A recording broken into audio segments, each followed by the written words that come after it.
반갑습니다. 10월 11일 목요일 큐티 스케치 시간입니다. 오늘 본문은 시편 99편 1절부터 9절까지의 말씀입니다. 우리가 이 땅을 살면서 누구나 두려움을 경험하게 됩니다. 두려운 상황들을 만날 때 두려움이라고 하는 감정이 생기는 것이죠. 이 두려움은 없는 게 좋습니다. 사실 잘못된 근거로, 잘못된 생각으로 두려움을 가지는 것은 우리가 바로 알고 그 두려움을 없애버릴 필요가 있는 것이죠. 괜한 헛된 상상, 불길한 일들에 대한 두려움, 이런 것은 없을수록 좋습니다. 그런데 성경은 두려움에 대해서 분명히 두려워하지 말라고 말씀하십니다. 그런데 적극적으로 반드시 두려워해야 한다라고도 말합니다. 너희는 두려워하라. 오늘 특별히 시편에 너희는 두려워 떨지어다 이렇게 이야기를 합니다. 그렇습니다. 누구를 두려워해야 됩니까? 하나님 한 분만을 두려워해야 해요. 우리는 마땅히 두려워할 분은 두려워하되 두려워할 필요가 없는 일에 대해서 또 필요가 없는 존재에 대해서는 우리가 두려워할 필요가 없어요. 그래서 사람은 하나님만 두려워하면 됩니다. 하나님을 두려워하면 다른 것들은 두렵지가 않아요. 사람도 두렵지가 않고, 또 왜냐하면 우리의 영혼을 어떻게 할 수 있는 존재는 하나님밖에 없어요. 사람이 나를 죽인다 할지라도, 어떤 사람들이 나를 죽인다 할지라도 내 영혼을 건드릴 수는 없어요. 내 영혼을 만드시고 또 보호하시는 그분. 이 땅에서의 삶은 짧은 생애일 뿐입니다. 우리에게는 영원한 생명이 있고 영원한 삶이 있기 때문에 정말 하나님 한 분만 두려워하면 세상도 사람도 죽음도 두렵지 않는 그런 사람이 되죠. 그래서 성경은 우리에게 이렇게 이야기합니다. 너희는 좀 두려워하라고. 너희는 좀 두려워 떨라. 누구 앞에서? 하나님 앞에서. 우리 왕이신 하나님 앞에서 두려워하고 떨라고 이야기를 합니다. 요즘 시편을 계속 묵상하면서 오늘은 그런 생각이 들었습니다.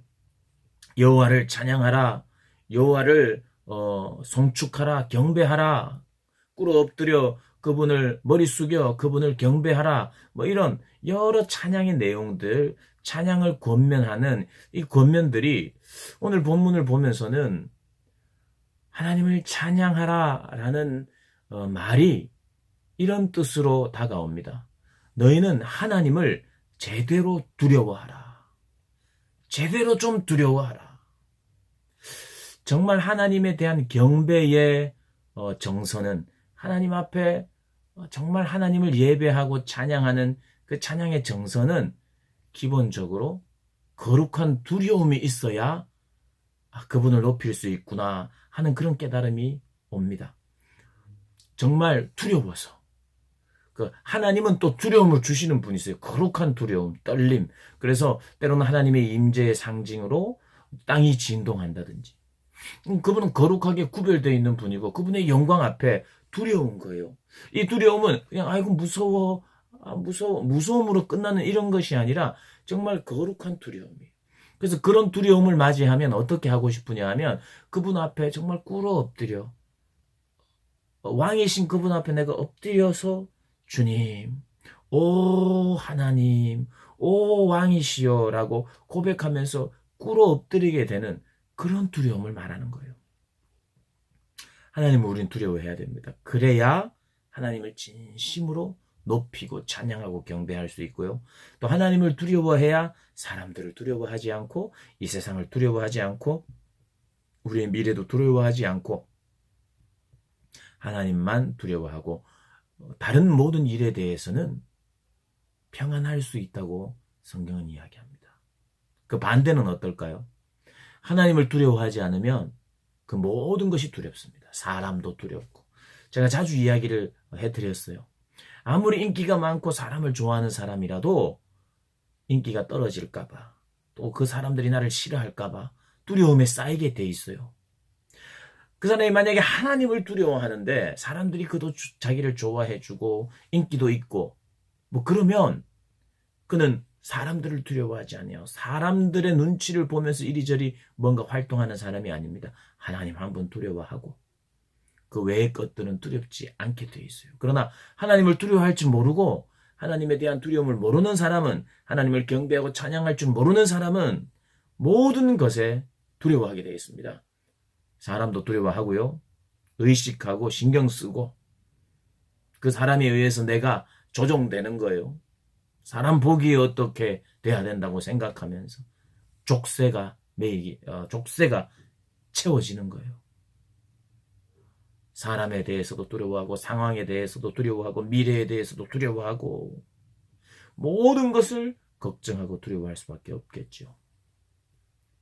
근데 오늘 본문은 그렇게 두려워하고 모든 것을 두려워하고 걱정하고 이랬던 사람이 아니라 하나님의 말씀을 듣고 그 말씀을 지키며 그 하나님을 두려워했던 사람 이름 3명을 거론하고 있습니다. 하나님은 이들을 일꾼이라고 말합니다. 아론과 모세, 하나님의 제사장들이죠. 백성을 하나님 앞에 세웠던 사람. 또 사무엘 선지자, 이 역시도 백성들을 이끌었던 사람. 왜 그렇죠? 하나님을 두려워하고 그의 말씀을 지키는 자였기 때문에. 그래서요, 결국에는 사람들을 바른 길로 인도할 수 있는 사람, 그리고 백성을 이끌 수 있는 사람은 한 부류의 사람밖에 없어요. 하나님만 두려워하고 하나님의 말씀이 있는 자, 말씀의 사람. 물론 모세도 아론도 사무엘도 다 한계가 있는 연약한 사람들입니다. 그렇지만 그럼에도 불구하고 그들에게 말씀이 있어서 하나님의 말씀을 가지고 씨름하고 또 어찌하든지 순종하고 그렇게 나아가니까 또 중보하고 백성들을 하나님 앞에서 중보하고 그렇게 하니 하나님이 쓰시는 거예요. 내 일꾼이라고 말하는 거죠. 사랑하는 우리 고등부 학생들 그리고 선생님들, 이 우리 시대의 미래는 누구에게 맡겨주시느냐 하면 하나님의 말씀이 있는 자에게만 맡겨주세요.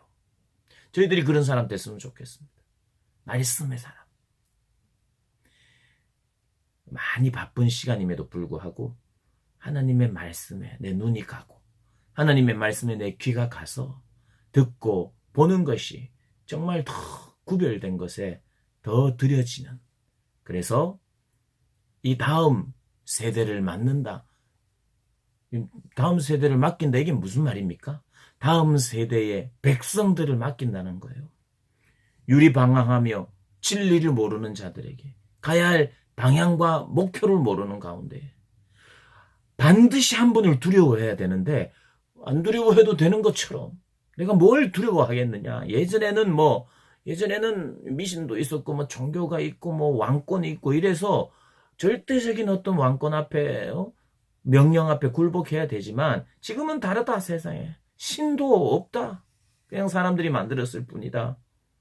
여러분, 우상들은 다 그래요. 그러나 살아계신 하나님은 어제나 오늘이나 내일이나 영원히 동일하신 분이시고 우리를 창조하셨고 또 우리를 끝까지 포기하지 아니하시고 구원하시며 친백성 삼으시고 또 하나님 한 분만을 두려워하며 살기를 원하시는 분이라는 거 우리 꼭 기억하시고, 또 이 시대에 또 다음 시대에 유일하게 하나님이 쓰시는 사람, 말씀에 순종하고 말씀을 아는 자 되어서 또 이 미래에 하나님께서 쓰실 일들을 지금도 마찬가지입니다. 지금도 쓰시는 하나님 앞에 잘 준비되는 그런 우리 모두가 되었으면 좋겠습니다.